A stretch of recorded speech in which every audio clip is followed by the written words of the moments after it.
Catherine Walsh sat in the waiting room, her hands clasped tightly in her lap. At 26, she'd avoided this appointment for far too long.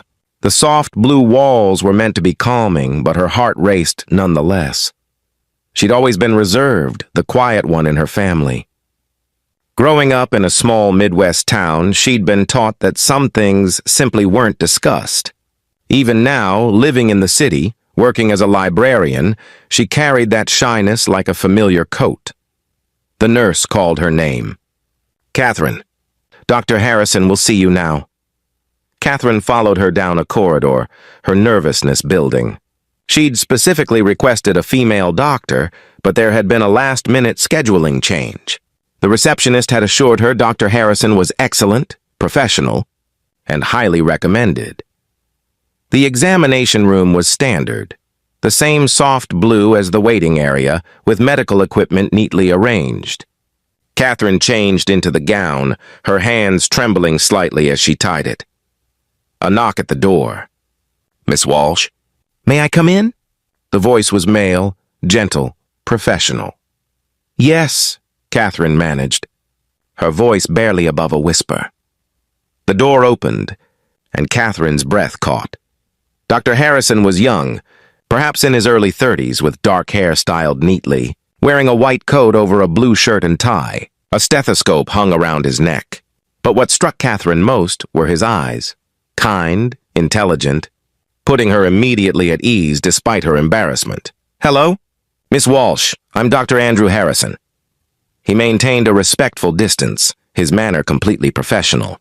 "I understand you were expecting Dr. Chen today. She had a family emergency. I apologize for the last-minute change. If you're uncomfortable, we can reschedule."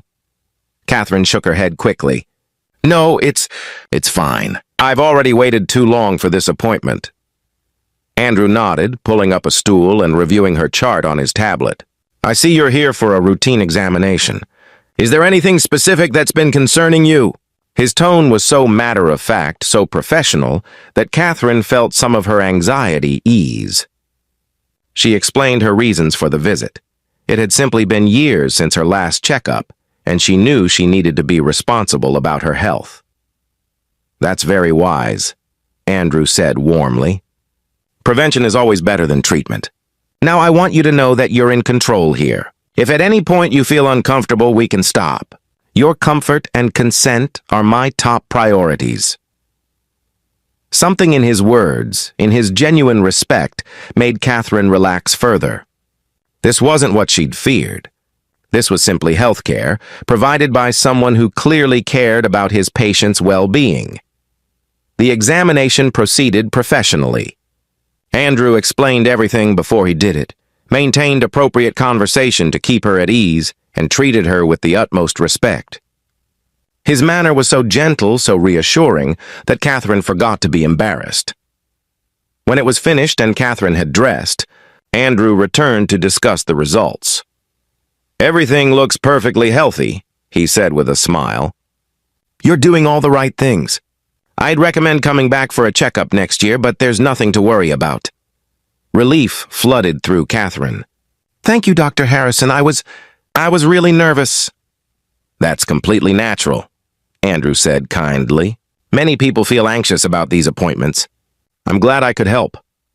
As Catherine gathered her things, she noticed a framed photograph on his desk. Andrew at a ribbon-cutting ceremony, surrounded by hospital staff. "That's from when we opened the new Women's Health Wing," Andrew explained, noticing her gaze. "It's been a passion project of mine for the past 3 years." "You built a hospital wing?" Catherine asked, surprised. Andrew looked slightly embarrassed. "I was fortunate to have resources to invest in healthcare. My parents were wealthy, and when they passed, they left me their estate. I decided to use it to improve medical care, especially for women who might not otherwise have access to quality treatment." Catherine realized then that this wasn't just a doctor. This was someone who dedicated his wealth to helping others. "That's remarkable," she said softly. "It's just the right thing to do," Andrew replied simply. "Healthcare shouldn't be a luxury." Something in his humility, in his genuine commitment to helping others, touched Catherine deeply. This man could have done anything with his wealth, lived any lifestyle he chose. Instead, he was here, treating patients with kindness and respect. As Catherine left, Andrew did something unexpected. "Miss Walsh, this might be unusual, but I noticed you mentioned you work at the library. I'm actually looking for historical medical texts for our research department. Would you have time to help with that? I'd be happy to compensate you for your expertise." Catherine hesitated, then nodded. "I'd be glad to help." Over the following months, Catherine assisted Andrew with his research. She discovered he was establishing a free clinic for underserved women, funding it entirely himself. He treated wealthy patients and homeless patients with the same care and respect. Their professional relationship slowly became friendship. Andrew was brilliant but humble, wealthy but generous, successful but kind. Catherine found herself opening up to him in ways she never had with anyone. One evening, as they reviewed documents in the hospital library, Andrew said quietly, "Catherine, I hope this isn't inappropriate, but I've come to value our time together as more than just professional collaboration." Catherine's heart raced. "I have too." "I know we met in unusual circumstances," Andrew continued, "and I want to be respectful of that. But I'd like to take you to dinner if you'd be comfortable with that. Not as doctor and patient, but as two people who've become friends and might become something more." Catherine thought about the shy girl who'd walked into that appointment months ago. Terrified and embarrassed, she thought about the man who'd treated her with such respect that day, and every day since. "I'd like that very much," she said. Their relationship grew naturally, built on mutual respect and genuine connection. Andrew never made Catherine feel anything but valued and cherished. He appreciated her quiet strength, her intelligence, her kindness. A year later, Andrew proposed in the hospital library where they'd spent so many evenings together. "You taught me," he said, "that the most valuable things in life are often found in quiet moments, in genuine connection, in being seen for who we truly are." Catherine, no longer quite so shy, smiled and said yes. They married in a simple ceremony, donating what would have been spent on an elaborate wedding to the free clinic. Catherine became the clinic's director of patient advocacy, using her gentle manner to help other women feel comfortable and respected.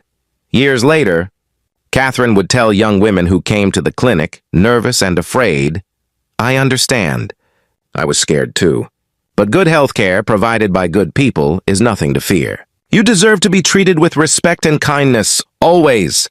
And she meant it, because one shy girl's awkward appointment had taught her that true wealth isn't measured in money, but in compassion, respect, and the courage to see people for who they truly are.